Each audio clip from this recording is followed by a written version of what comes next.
The thoughts, opinions, and statements of those appearing on Local Pulse are those of the show's participants and not necessarily those of the Daily News of Newburyport, its parent companies, or affiliates. It's time for Local Pulse from the newsroom of the Daily News of Newburyport. Timely, unfiltered, informed. Local Pulse with Joe DBAs. News, views, arts, and food from the source for area news and information. Local Pulse and the Newburyport Daily News. Now, Local Pulse. Good morning. My name is Joe DBAs. You're listening to Local Pulse. We're in the newsroom of the Daily News of Newburyport every Saturday morning at 9 a.m.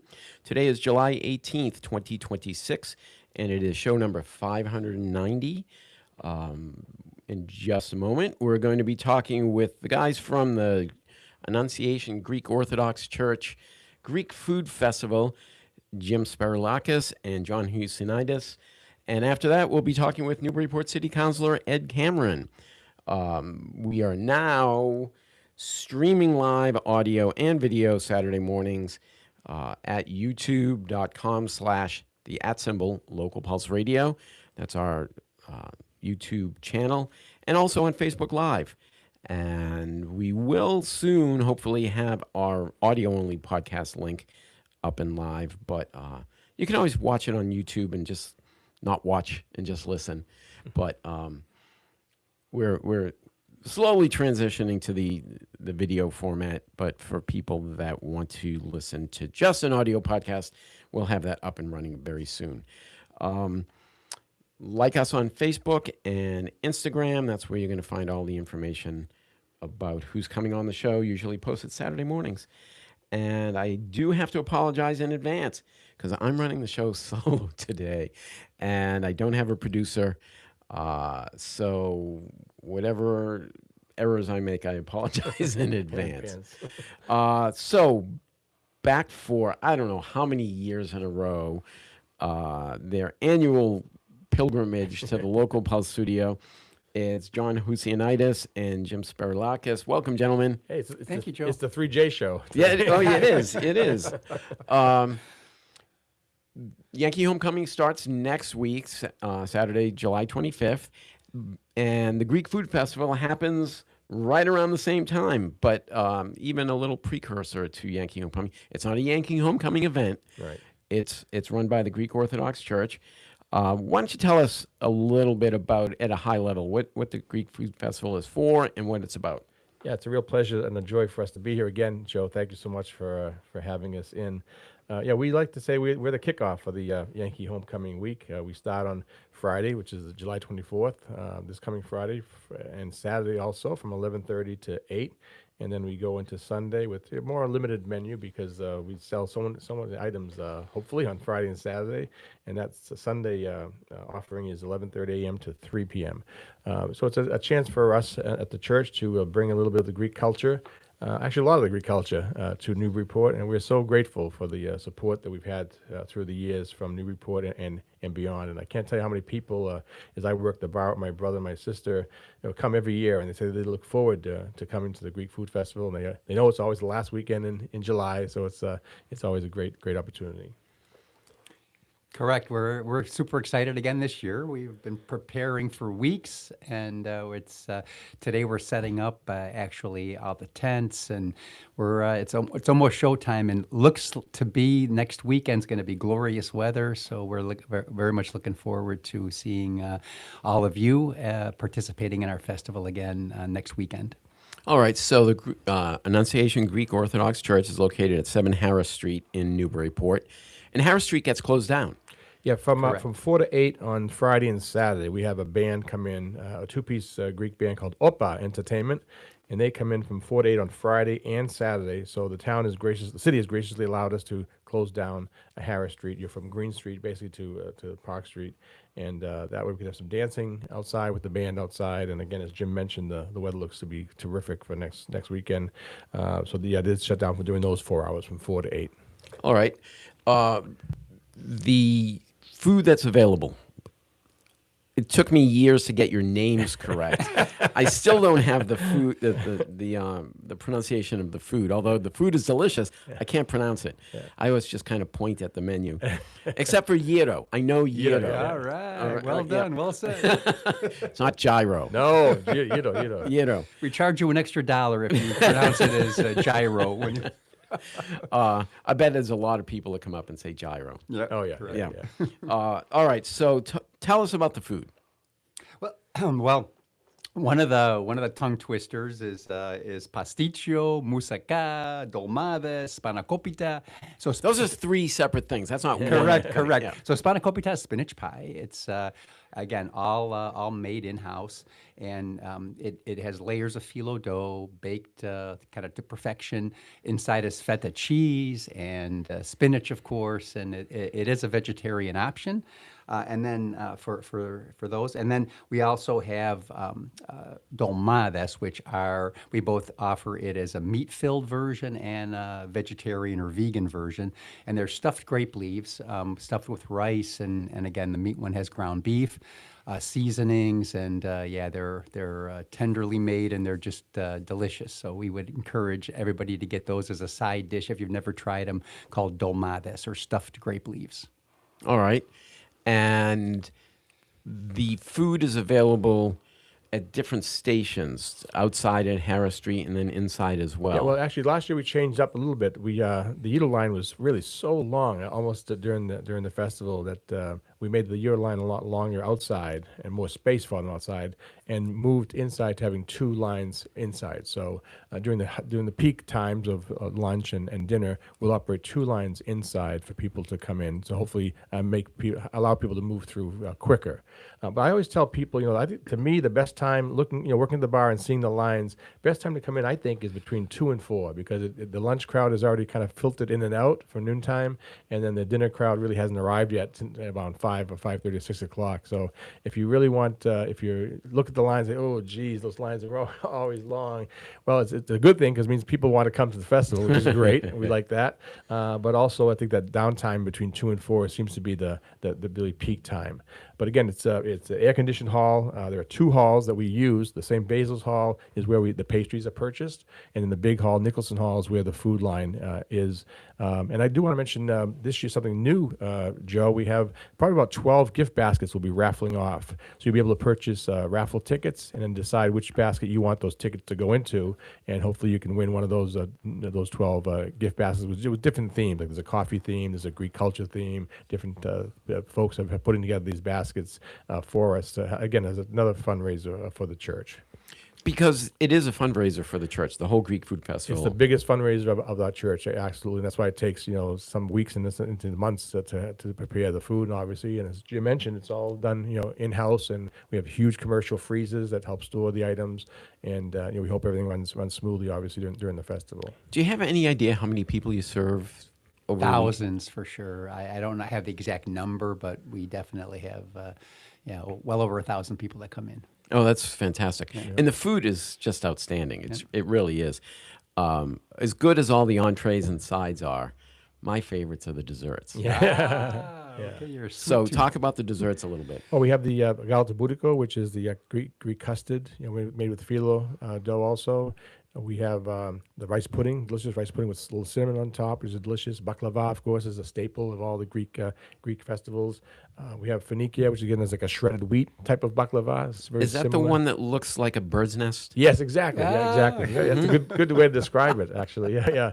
We have the kurambiedes, which are the shortbread cookies with sugar, powdered sugar on top. And we offer those items you can buy separately. Also, we have these pastry packs that you can purchase, a box full of a different variety of items. So those are all available, again, in the separate hall if someone was interested just in picking up some pastries. But we hope you buy the food and have a nice dinner, and then obviously you can stop by the pastry area as well. I have a hard time not buying dessert first.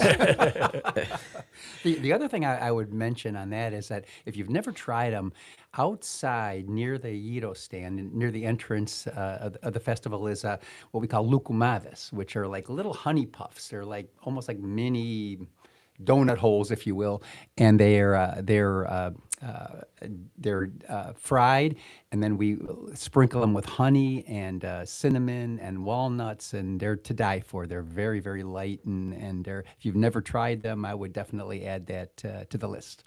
For sure. One of my favorites, I do like the gyros, but I also like the lamb shank. Yeah. Talk so- about the lamb shank. Actually, when we leave here today, Jim and I are going back to the church to help set up, but also we're doing a lamb shank workshop. We did one workshop already. We did about 225, 230 lamb shanks in terms of preparation, and then we'll do another 225 or so today as well. And that's really our signature dish. And again, it comes with the rice and the vegetables, and it's just a delicious. Really falls off the bone. It's braised. Yeah, yes, and cooked in the oven, obviously. And our friend Christos at the church does a great job in terms of putting the spices and all the just the tomato sauce, which just makes it absolutely delicious. And again, it's enough you want to take a couple home too, because it's just so yummy. But that is again our signature dish for sure. And I might add that it's protein packed for those of you. All right. Talk about the hours again that the food's available. So Friday and Saturday. Friday the 24th and Saturday the 25th. Indeed, 11:30 a.m. So beginning of lunch through 8 p.m. So we usually close at 8. And then, as John said earlier, on Sunday we have an abbreviated day, also 11:30 a.m. start until probably around 3 o'clock. But Sunday is much more limited. Many of the items already sell out, but we will have a gyro outside and obviously some additional items. But better to come for the widest selection. Better to come either on Friday or on Saturday. You talked about long lines, and although some people don't like the long lines, I don't mind the long lines because invariably I get in line and I start talking to somebody else in the line, Sure. or somebody walks by and it says hello. Right. So it's a social thing too, and you've got tables set up outside and inside. Yes, yeah, the seating outside and inside. Yep. And again, I think it was last year, sat outside and had a very nice conversation Sure. with a woman and her daughter who had just gotten back from Greece, actually. Oh wow. And we talked about her trip to Greece, Yeah. and it was a lot of fun. So I don't mind the long lines. I want to get the food. Sure. Yeah. I don't like having to wait for the food. Yeah. But there is a social aspect. And when it gets busy, as we said earlier, we open up a second line inside. So that really has helped, kind of move the line along rather quickly, having all the items available on two lines, which is again a good thing, which allows us again to have the Yido and Lukumadis outside in a more expansive space. What's the dish that's kind of like a Greek lasagna? Which one is that? That's pastitso. That's actually my favorite Greek food, pastitso. It's ziti laid with delicious hamburg and the bechamel sauce, and it just really is melt in your mouth, delicious. So it's our version of lasagna for sure. Greek lasagna. Yeah, I think more people are familiar with lasagna than they are with whatever that's called. Pastitso. The other thing I'll mention about the lines, Joe, is that we do have a marketplace inside as well. We call it the Agora, which is Greek for marketplace. And in there we have a couple of Greek-oriented, Greek-themed vendors that sell jewelry, T-shirts, olive oil, all kinds of nice things. And that's always an interesting thing to see on your way to the food line. Okay. And you did mention, John, that you work the bar. There is a bar. Yep. We have Greek beer and wine available, as well as American beer and wine and sodas and water available. So again, we hope that people will buy the food and then take some drinks as well. And again, it's all part of our effort to help keep the church running and supporting the church with this biggest fundraiser that we have. What are you going to be eating, Jim? Well, for me, my favorite is gyro, and I'll stand in that line for gyro, no problem. Talk about what's in a gyro. Yeah, I'm glad you asked that question, because we actually offer 3 different varieties of gyro. And staying on that protein theme, chicken, we do have marinated and barbecued chicken that we offer. The traditional, which is a lamb and beef mixture for gyro. Is the lamb kind of on a vertical spit and Indeed. it's carved off? And we need to go fast, so we also have strips of lamb and beef that we make as well. And then the third one, we offer a vegetarian or a vegan option called falafel, and that's a protein rich. It's made out of ground chickpeas with spices, and that's really become growing in popularity over the last several years as people kind of discover it, and it's a way to enjoy a gyro and without the meat if you prefer.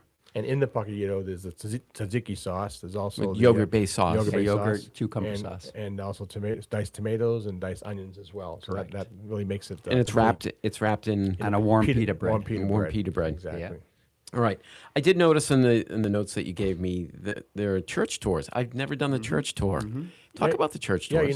Yeah, people. I think they're interested. They see the building from outside, but they wonder what it looks like inside. And it's amazing as we've done these workshops, people will just stop by and check the church door to see if the church is open to take a tour. So we offer Father Costine, who's our parish priest, offers tours at different times during the day on Friday and Saturday. And we do have a liturgy that takes place on Sunday morning at 9:30. So if people want to come and observe a liturgy, they're certainly welcome to come around 9:30 or 10 o'clock and see the liturgy on Sunday, and then hopefully It's come long, down. though. Well, it's longer than most others. I'm not going to say which religions, but it's not a USA Today version. It's No. It's a pretty. And to John's point, I would also encourage people to take the tour. Right now, we schedule them for Friday and Saturday, 2 o'clock, 4 o'clock, and 7 p.m. The sanctuary of the church is really spectacular. It's beautiful on the inside and very inviting. And for those of you that are interested in checking it out, we would highly encourage you to take that tour. And this is such an artistic community, Newburyport, and I think people are amazed when they walk into the church sanctuary, the beautiful icons that adorn every part of the church inside. Were those saved from the? Some were saved from the fire that took place. Yeah, so- and others are all brand new when the church was built, and literally from the steeple, from the dome, all the way to behind the altar to around the church where people sit. They're just gorgeous icons that adorn the church. So again, for someone just interested in the artwork alone, let alone the religious significance, but the icons bring that room to life, the sanctuary to life for sure. All right. So the Greek Food Festival is happening Friday, July 24th, 11:30 to 8. John suggests going between 2 and 4 to avoid lines. I don't need to avoid the lines, but. And Saturday again, the 25th, 11:30 to 8. And then Sunday is an abbreviated 11:30 to about 3, but things will have sold out at that point, so you might not get exactly what you want. Indeed. So go Friday, Saturday, and Sunday. Well, it's amazing. I remember having people come to the bar on a Friday afternoon because people are working in downtown Newburyport on Friday. So I'll never forget the gentleman came in and said, "I'm coming with my family later tonight. Please, if I come to the bar, don't say that I was here for lunch." Didn't want his family to know that it was his second trip that day. All right, and I'm probably going to have a gyro. Jeez, I might have to go back and get the lamb shank too. And of course the dessert. Yes. What's the one that looks like the bird's nest called again? That's finikia. Finikia is the one with the shredded wheat, and it has the baklava filling with the nuts and honey. It's good. as well. It's very sweet and it's yummy. really Yeah, delicious. it really I is. do like baklava, but the finikia is very special. Yes. It's the only time of the year I get it. Right. The other thing we're making this week, for those of you that haven't tried it, Joe, I would say, is the risogalo or rice pudding. And it's all handmade, very delicious, very creamy, milk-based, of course. And that's always a big seller for us, is the rice pudding. And then that's another one that we would highly encourage. If you've never tried it, give it a shot, because it's quite delicious. All right, and it's the kickoff of Yankee Homecoming. Yankee Homecoming starts on Saturday the 25th with the kickoff party at Cashman Park. So go put get your food. Get your Greek on. Get your Greek on. I was going to say put your feed bag on, but it's not like that kind of food. And can I say, and I just want to say before we leave, we're very appreciative that on behalf of the parish, we're very appreciative of the people that do come year after year. And if you haven't come before, and there are people in Newburyport maybe that never stopped by before, we certainly welcome you to come. But we're very appreciative of the support that we receive from the Newburyport and greater Newburyport community for our parish. We do appreciate, and we appreciate your support as well. Oh, you're more than welcome. The other supporters that we would like to recognize as our leading platinum sponsors, including Capri and Sea Glass Restaurant, River Electric, Institution for Savings, and the Lawrence chapter of AHEPA.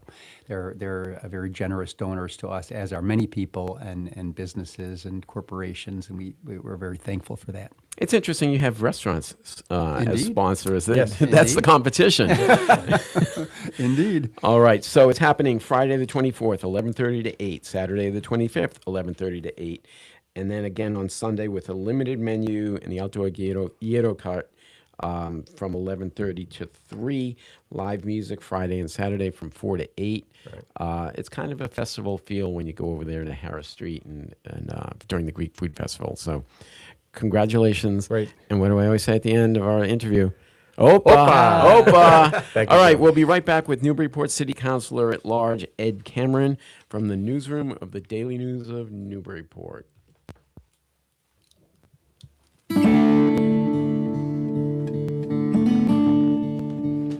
Today is Saturday, July 18th. I'm Joe DBAs, and here's this week's calendar of events from the newsroom of the Daily News of Newburyport and Local Pulse.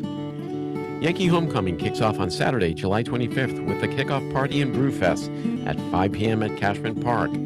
Tickets for this family-friendly event are available at www.yankeehomecoming.com, where you can also find a calendar of all of the events happening during Yankee Homecoming. The Newburyport Farmers Market happens Sundays, rain or shine, from 9 a.m. till 1 p.m. at the Tannery Marketplace parking lot on Water Street. Come enjoy all the market has to offer. Old favorite vendors are returning and new vendors will be there. Veggies, meats, dairy products, baked goods, snacks, and more will be available with music by local musicians. Go to the NewburyportFarmersMarket.org for more information and to sign up for the Farmers Market newsletter. The Newburyport Public Library presents movie matinees on Fridays at 2 p.m. This Friday, it's Road to Boston, starring Ha Jung-woo, Bae Sung-woo, and Yim Si-wan. A story of national marathoners who want to run again after Korea's liberation and their quest to compete in their first international marathon.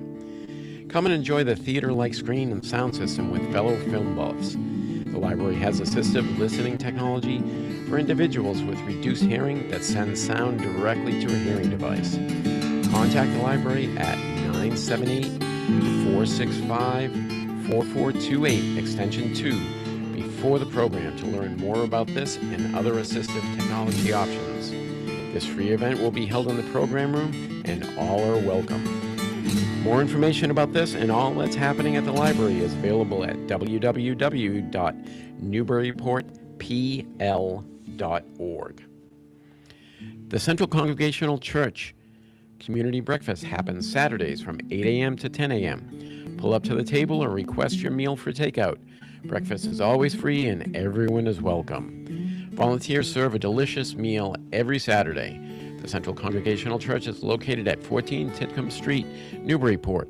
For more information about donating to support the program, volunteering to help, or other questions, contact the church office at info@centralnewburyport.org or call 978-465-0533. Join the Baby and Me group at Anna Jake's Hospital Thursdays 11 a.m. to 12 p.m. This free support group is for all birthing parents in the community. Get answers along your parenting journey. Give others encouragement and advice as you navigate this path together. We discuss all aspects of parenting. Guest speakers will occasionally present on a variety of topics, including behavioral health topics, car seat safety, infant nutrition, infant growth, and development. The group meetings are led by a birth center lactation consultant and registered nurse. Registration is not required, and these groups are free to anyone. The Baby and Me group meets at the Morse Meeting Room at Anna Jake's Hospital, 25 Highland Avenue in Newburyport. Go to ajh.org for details and more information. That's this week's calendar of events from the newsroom of the Daily News of Newburyport and Local Pulse. If your organization or nonprofit has an upcoming event that you'd like mentioned on Local Pulse, send an email at least 2 weeks in advance to calendar@localpulseradio.com.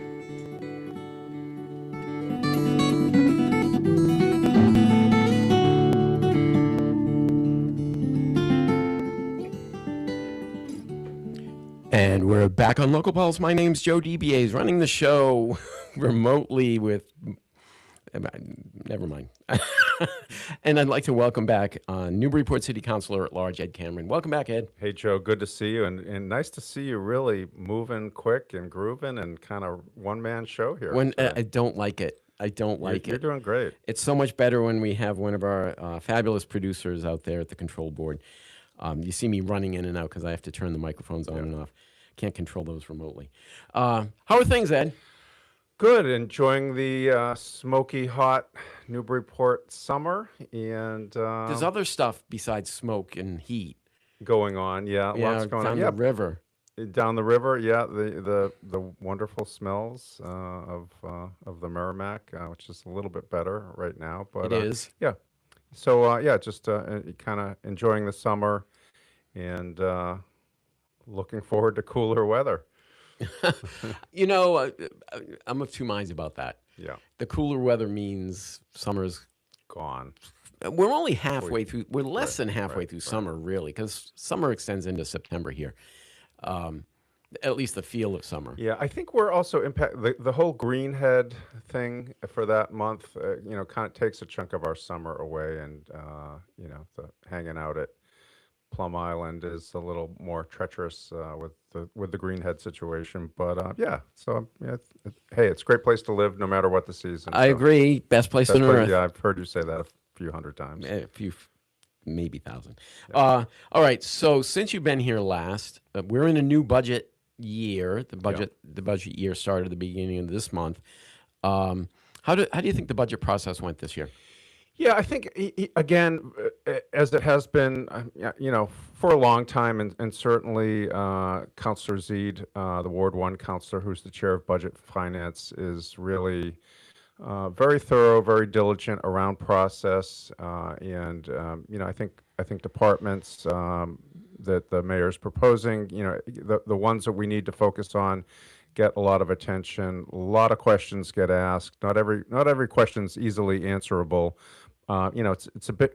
We're a big organization, several hundred city employees, even more school employees. $100 million plus 100 budget. million, and then you add water and sewer and the harbor master. It gets to be, it's a large and complicated organization. Staffing is the majority of the cost because we need people to do the things that we want as citizens. But I think the process was good. We did, offer, some cuts. They were, in the large scale of things, not substantive, but I think they were important, and lots of great discussion. We have a number of new counselors on, and I recall I've been on the council since 2008, on and off. So it's Mostly on. Mostly on. I took a 4-year respite.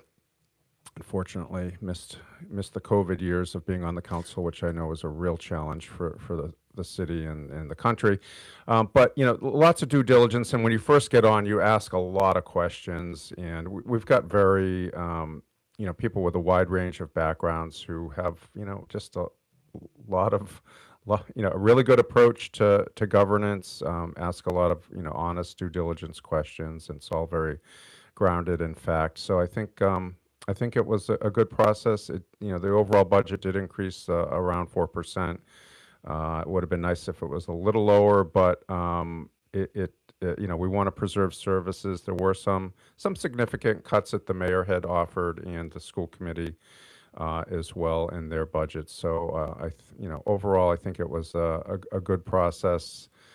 Again, we're balancing the impact to taxpayers, and every city councilor is also a taxpayer because we all live here in town. The mayor lives here in town, so we're pretty much the well that has to be tapped. So we're trying to balance that impact to taxpayers with the city services that people rely on and want. And every time there are proposals around cutting, certain departments, there is always going to be some constituent pushback and asking us to not do those things. But there were some adjustments made in staffing and all, again, to keep it to a 4% budget. And a big driver on any organization in the United States is employer portion of health insurance. This year, the increase was much less percentage-wise than it had been in the previous year. I think the previous year it might have been like a 13 or 14% increase. This year was much smaller. I forget the exact number, so I don't want to say one because I'll be off a little bit. But we kind of lucked out a little bit on the health insurance premiums that the city pays. Next year it might be different. So I think it's always going to be a tough budget year. I don't see that changing the way that it's currently structured. Again, property taxes being the majority of the revenue. We get some state assistance. It was a little bit of an increase this year, so that was helpful. But yeah, we don't have a lot of tools at our disposal for revenue. So I've heard people ask whether Newburyport could, like Amesbury did last year, face an override situation where in next year or the year after, if due to inflation and particularly around health insurance costs, if we can't keep to the 2.5%, the more complicated but Prop 2.5 limits. Yeah. Do you think we'll be facing an override in the next year or two? So I will answer your question. Just overall context, a number of communities, we've had, Proposition 2.5 since 1978, 76, 78, something like that. So it does limit each year. You can only increase the overall property tax 2.5%. Somehow in all of the math, when you account new growth, which is, new properties that are developed or built or increased in property value, there's kind of a complicated set of formulas. So often our budget does increase by more than 2.5%, but the levy that the amount that we're able to tax in the aggregate goes up 2.5%. If nothing had changed, it would be limited to 2.5%. That's a good way to frame it. So it's new construction and renovations and additions to existing properties that increase the value of those properties. Yes. And, that said, communities, throughout the decades, if they want to increase the amount that they can raise, they have to have voters approve that through an override, through an operating budget override. And I don't know that we've ever had such a vote in Newburyport. I know Amesbury did have that before the voters, and it failed pretty sizably because you're increasing the taxes on yourselves. Other communities have had them passed. I think Malden had a couple of options, which is a larger community of about 60,000 people, and that did not pass, and they had some pretty serious cutbacks. It's possible. I think everything that we do every year is to try to not get us in a situation where we're going to have to face an override. I don't foresee one in the immediate future. Our bond rating remains AAA by both of the, our bond rating and fiscal standing from the rating agencies is good. That's a third-party reflection of how we're managing our budget. And I think, again, we're going to probably have to be attriting positions or losing positions on an annual basis to keep it to a 2 or 3 or 4% increase in the operating budget annually. So I don't think we're on the cusp of an override. But again, I think it's being very careful in managing the operating budget that'll keep us in that position. We're going to show you how much of a nerd I am. Newburyport did have an override question in 2007. It was just under $1.6 million override, and it failed. In 2007? 2007. Okay, wow. That's good to know. DLS database does not show it, but it did happen. Okay. DLS is Department of Local Services, part of the Mass Department of Revenue. Correct. Yeah. There's part of the budget is the general fund, and then we have enterprise funds outside of that. So Harbor Master, water and sewer. Is there another one? Sewer. Water and sewer. Water. There's water. There's a sewer, and there's the Harbor Master. So it's 3. New water rates were voted on in the past week or so by the council. Talk about that process. It happens every year. Yeah. And it happens after the budget gets passed. Yeah. Talk about the new water rates because they've changed, or the city has changed from a 2-tier system to a 3-tier system, and some pretty significant increases. Yeah, it's a great question, and I don't have my paperwork in front of me, but it is top of mind. No, don't look it up for me, Joe. I want to see how I can do without it. So for years we've had a 2-tier system, and we vote on the water rate and the sewer rate at the same time. It does need to be done on an annual basis. And basically, you also hit another important distinct. We passed the budget, in mid-June, sent that back to the mayor, as with some amendments of things that we cut. But we sent the whole city budget, the water budget, the sewer budget, the harbor master budget, back to the mayor. So that's set. So we know what we're going to be spending in terms of operating. And the number of staff in water and sewer fluctuates year to year. It also operates in conjunction with our highway streets and sidewalks, and also our parks department. It's all folded under what's known as Department of Public Services. There are efficiencies to those four being structured together, and that's taken years to get to. But in terms of the operating budget for water and for sewer, there were pretty minor increases. It was just a couple of percentage points, so it was a very tight budget. But in the water rates, we also need to water and sewer rates. We also need to account for capital items. So it's not just the 25 or 30 water staff and the 20 sewer staff and all of the what it takes in terms of getting you flushing your toilet and that getting treated and discharged, and everything from the reservoirs to get your drinking water there. There's a lot of technicality that goes into that, and operating costs. But again, operating costs just kind of are on a yearly basis.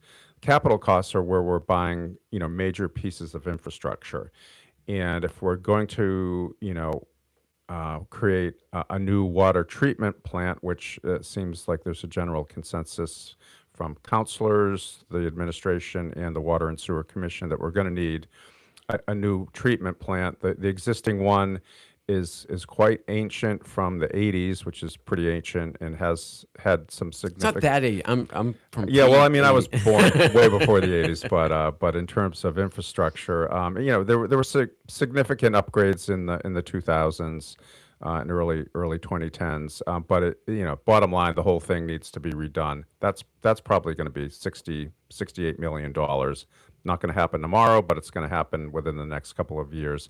And there's some other, in terms of resiliency around climate change. We want to prevent, the Merrimack River from, at a high tide or storm surge event, from flowing into our lower Artichoke Reservoir, from which we draw our water. The dam that we have there now and the spillway, it's close to flood level. There have been a couple of backwater events where that has overflowed a little bit. There's ways to address that in the very short term with sandbags and sort of switching things around. But we need to have some other so-called raw water lines that would be able to convey the water in a way that's safe, so we aren't impacted by those events. We probably need a dam as well. We need to do some other things before the dam, but there's a whole variety of sequencing that we're looking at with some of these big projects. So to answer your question about the rates, and the operating budget is the operating budget, but we've got some big ticket items coming that are not going to be able to be dodged. So the water and sewer rates combined, they did increase about 7% for this coming fiscal year. So when we open up that water and sewer bill, or open it up on our computer or by mail, however people get it, it's gonna be an impact to Newburyport citizens, no doubt. The reason I supported it, and it was a 9-2 vote, is that we need to start socking away the money to be able to afford these projects. We're going to have to borrow for these projects because we're not going to have $60 million in our kitty to buy and create a new water treatment plant in a couple of years. So between borrowing and hopefully getting federal and state resources, which are available to some degree, and obviously the federal government, not a dependable partner these days, with their budget focus being on other things rather than improving the country, in my humble opinion. It's largely going to have to be borne by the ratepayers. Again, we can borrow for it. Your question about the tiers, right now, in terms of how many cubic feet of water you might use in a quarter, there's a 2-tier system. You pay a lower rate at the lower usage, and then when it hits, I want to say it's 3,000 cubic feet in a quarter, cubic feet of water. And one of my little pet peeves is on our water bills, it's called cubic feet, but what's a cubic foot of water? I guess that's It's a cube, one that's foot 1 foot in three on- ways. yeah. But we think But about water in gallons, gallons, and yes. so basically, I think there are 7 gallons of water in a cubic foot. So anyway, I do a lot of scribbling and conversion, and I always have to keep looking for the comparison between cubic feet and gallons. But the bottom line is, if you use more water, you're gonna pay a somewhat higher rate once you hit that threshold, right? So if you use up to a certain amount, you're paying one rate, then it goes up a little bit more at the second tier. This year, the Water and Sewer Commission recommended, and we did adopt a 3-tiered system. It basically changes the tiers a little bit. So for people like that are, heavy commercial users, a hospital, manufacturing plants that use a lot of water, people that are filling their pools constantly, they may hit that 3rd tier, and there is a little bit more of a bump there. So, people are definitely going to feel the impact, especially the heavier users. Rates in the tiered system, it does encourage people to conserve, but the bottom line is that all of this, both the water side and the sewer side, again, where the wastewater is treated and the water side is what we drink, you can encourage, individual household efficiency, but the bottom line is these are fixed cost kind of operations. So if people used, in the aggregate, if we used 50% less water, we're still going to have to pay for the whole system. It's not the extra water that, it has a marginal impact on the The expenditure. water is almost free. The water's almost free. It's all of the work that goes into getting it, right? So yeah, you might use, pumps might use a little bit less electricity if there was less water being used, but the bottom line is, it's an expensive system, and that's the way it is across across Massachusetts and across the country. There has been occasional talk about using a so-called reverse osmosis process, which you could tap. We do have these 3 reservoirs which have decent capacity. We are in a drought situation the last couple of years, but those have been maintained at the 90 plus reserve rate. So we're okay. The more rain we get, the better off for sure in terms of those 3 reservoirs. But people have looked at reverse osmosis, which would be enormously expensive and electricity intensive to draw water from the Merrimack and make that treatable in a way that you'd be able to drink it. Not that I personally want to drink out of the Merrimack, but some communities do further upriver.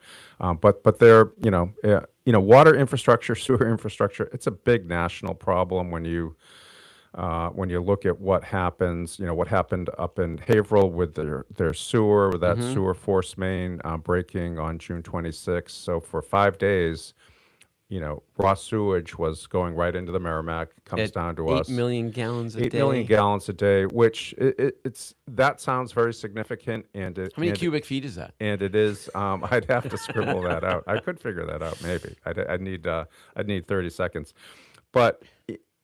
Just to put that in context, and again, I'm not minimizing it. A lot of emails, a lot of complaints. Saw a lot on social media.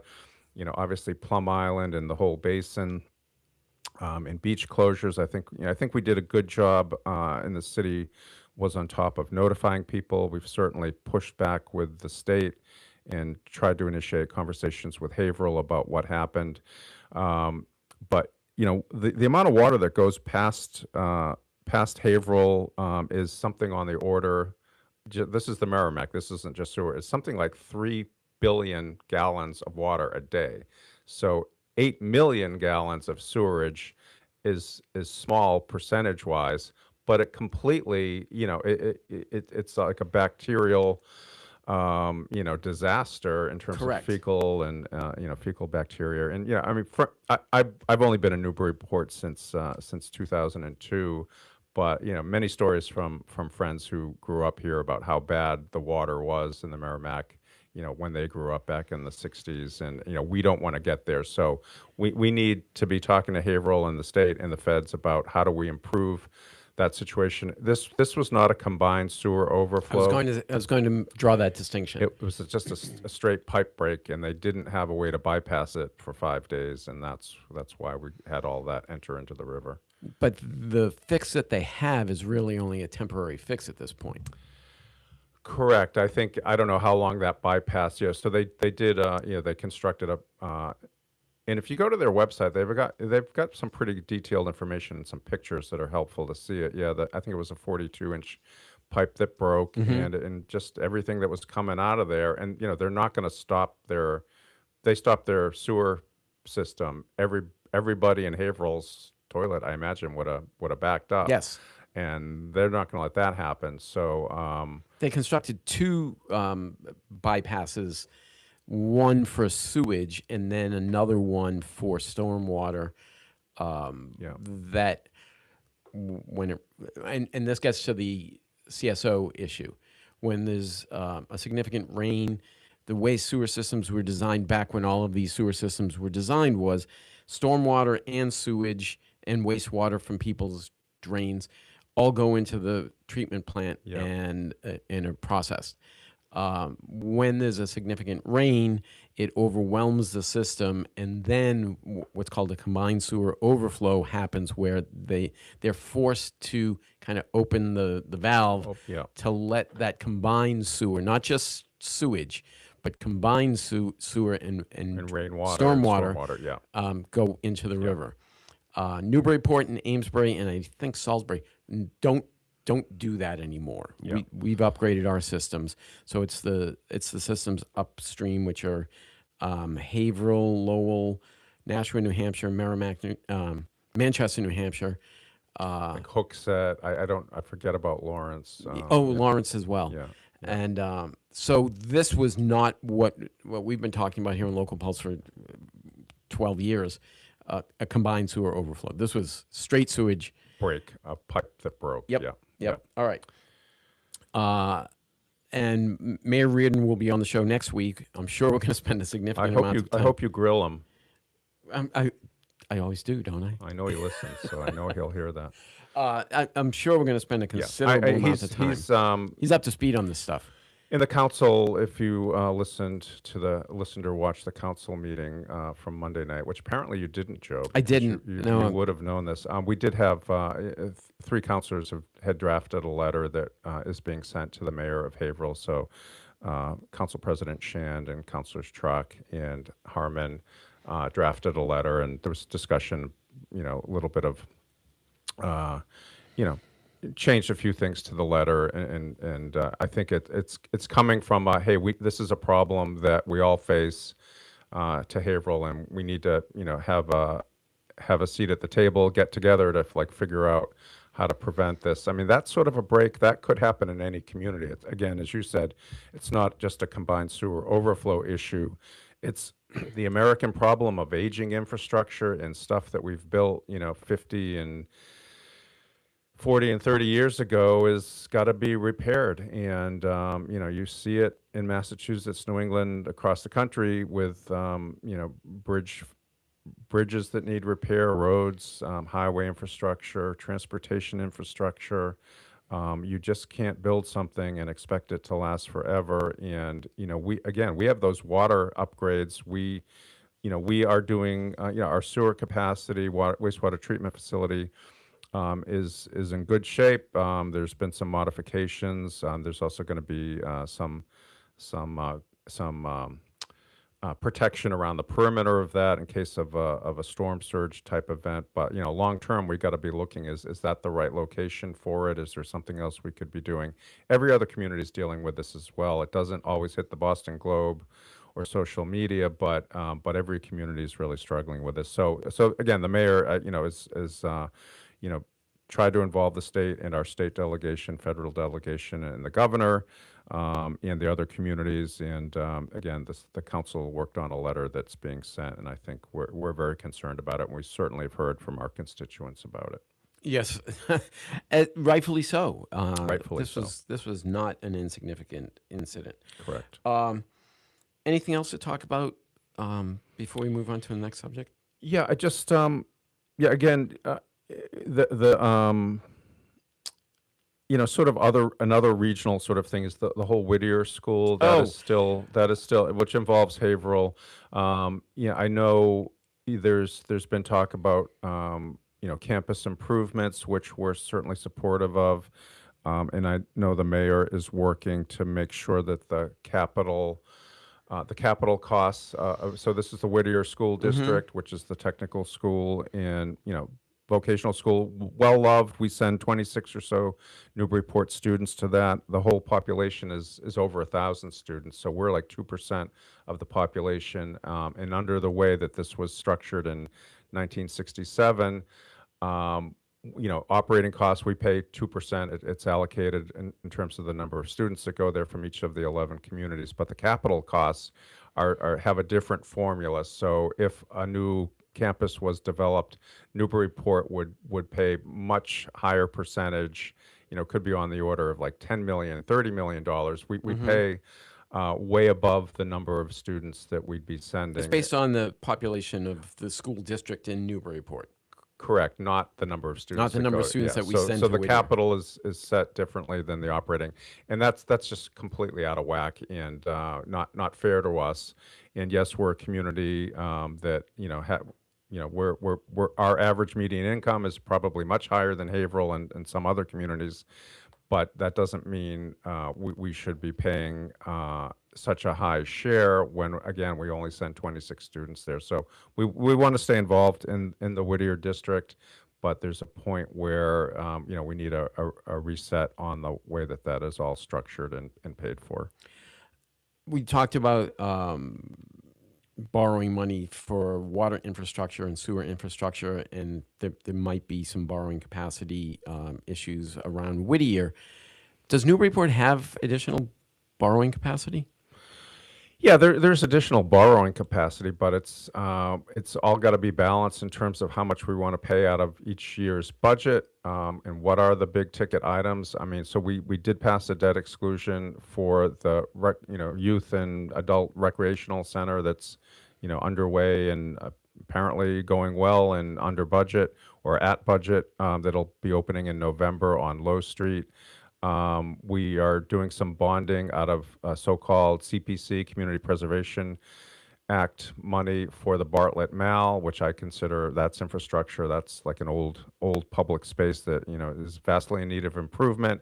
Those are monies through the CPC that can only be spent on four different types of programs. So we're not going to use CPC money to cover the school budget. We're not going to build a school. We're not going to build a water treatment plant out of that. It's got to be for historical resources, open space, affordable housing, and recreation. And I think sort of the recreation, open space is part of the MAL. And it's also historic, I would say. So those are other items there. But yeah, I think our time of big projects, and I've been around for a lot of them, our ability to pay for big projects through taking on additional debt, I think we're done for a while. Again, other than the water and sewer, those essentials. We built the West End Fire Station. Yeah. There were some sewer treatment plant improvements over the past years. Yeah. And we're also investing in streets and sidewalks, which I think has been great and needed, and there's a lot more to be done there. So I think our plate is full. So to take on, for example, the Whittier, that school upgrade, which people agree that that's probably needed, but I think we need to be very careful about managing how much we're going to be expected to put into that, because we don't have a printing press like the federal government. And so we need to be very careful about taking on additional things like that. I did see on social media this week someone commenting about the boardwalk is in need of repair. And I commented saying it's planned. There are grants that have been obtained and the planning is in the works, but these things do take time. Yeah, everything takes time, and yeah, again, looking back, the last 20 years or so that I've been involved, just the waterfront park that was work going on for 20 years before I got on the city council, and it took another 18 years for it to finally advance. And again, it's hard to fund these things. The boardwalk, yeah, is being repaired, and we're using combinations of federal, state, and local money to do that. That's a pretty big project. Is that starting this fall? I believe so. Yeah, we approved a portion of the funding about 2 or 3 months ago, and I think it is going to start this fall. And yeah, it shouldn't take that long. I think it'll be ready for next summer. Okay, that's great because it's getting rough. It is rough, but it's a big draw for. Oh, absolutely. And again, I think that waterfront park, Market Landing Park. I mean, that's like the best thing. Well, many great things have happened in Newburyport. But the connectivity with the rail trails in that park. I finally had a chance to sit on one of the swings a few weeks ago. I was biking down there. Usually every swing is occupied, but it's just a really nice place to hang out. So, it is. So glad that we've been able to do that. It is. If we can turn to some lighter stuff. Yeah. Tomorrow, Sunday the 19th, there'll be the reading of the Declaration of Independence with some other events happening downtown. Newburyport was a big deal back 250 years ago. I think we were the 10th largest city in the United States in 1790 census. Yeah, so we were the 10th largest. I think the shifting tides of the mouth of the Merrimack are what impacted. We were big shipbuilding, commercial port for a number of years. Then we had a fire in 1811. That probably didn't help. But yeah, Newburyport was really in the middle of it. A lot of privateers left from. I know you have some of our local historical resource people on from time to time. Bethany Groff-DeRoe was on last week. Yeah, I didn't listen to that one. And she's awesome. We talked about how the broadside, I think they're called broadsides, of the Declaration that was recently discovered in England was confiscated from a privateer called the Dalton. There were 11 of them in existence. These were printed in Exeter, New Hampshire, around July 16th, 17th-ish time frame. So the reading of the Declaration tomorrow on the 19th is the 250th anniversary of the reading of the Declaration in Market Square 250 years ago, when people found out that we had declared independence from Great Britain. Apparently, there was no social media back in 1776. That was the social media. Things took a little while, word of mouth. But yeah, I'm reading a history of the American Revolution by Rick Atkinson. I don't get any money for plugging it. It's bought it at Jabberwocky a couple of weeks ago, and it's a trilogy. And I'm up to December of 1776 right now in the Battle of Trenton. But yeah, everything that was happening around the signing, and then George Washington was in New York City and Manhattan, and he read the Declaration of Independence a couple of days later. Right, it would have traveled from Philadelphia, and obviously George Washington being the general of the Continental and militia forces, and people just wept and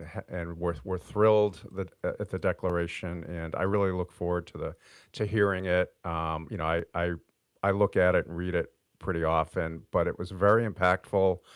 When Washington read it, soldiers started crying. They tore down the bronze statue of King George III that was in Manhattan.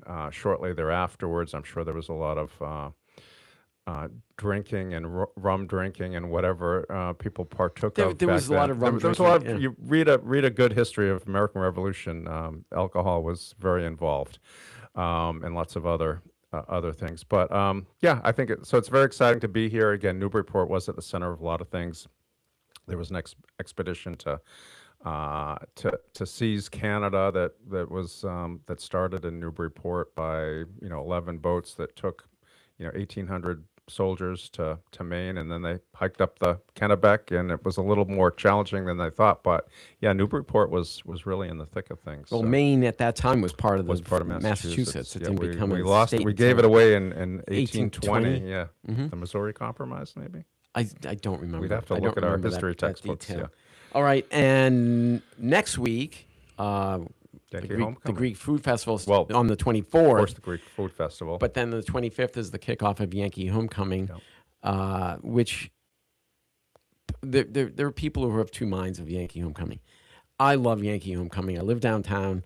I spend a lot of time downtown, and we'll be spending a lot of time at Yankee Homecoming. Yeah. If you don't like the vendors, ignore the vendors. There's a lot going on. The kickoff event is at Cashman Park, Saturday the 25th. It's the former Brewfest. They've made it more family friendly this year. So I think tickets are still available at yankeehomecoming.com. And that's a great event. I go every year, Yeah. and it's a lot of fun. Yeah, yeah, I'm looking forward to it. I'm a fan. Sometimes it can get a little intense, but just every day there's something exciting. I'm sure Beetlejuice will be playing on Thursday Thursday, night. That's always a lot of fun. But yeah, the everything that happens at the Bartlett Mall and then the parade, which the city council and mayor typically march in. So that's a blast as well. And yeah, we're really lucky to have something like this. These Yankee Homecoming was, a New England thing back from the 50s, and we're the only community that still does it. I think there were like 30 or 40 communities that started doing these. And Homecoming was, right after World War II. A lot of people moved. Roads started getting built, and suburbia started sprawling, and people moved from their hometown, and this was a way for people to come back home and visit. And I think that tradition has been upheld remarkably well here in Newburyport. The LaCroix family and all the volunteers and chairs over the years of Yankee Homecoming, we really owe them a debt of gratitude for creating this really cool thing that we get to experience every year. Go to yankeehomecoming.com for all the details. Sure. All right. Anything you want to mention before we wrap up? No, have a good summer. Great to see you, Joe, and you've done a heck of a job manning the video and doing all of this yourself, and hopefully... I should have told you ahead of time that we were doing video. I'm not properly dressed, so I do apologize for anyone watching. I could have cleaned up a little bit better, but thank you for doing the show, and I hope you have a good summer. Okay. That's it for this week. We'll be back next week, Saturday morning. Mayor Sean Reardon will be here for the whole hour.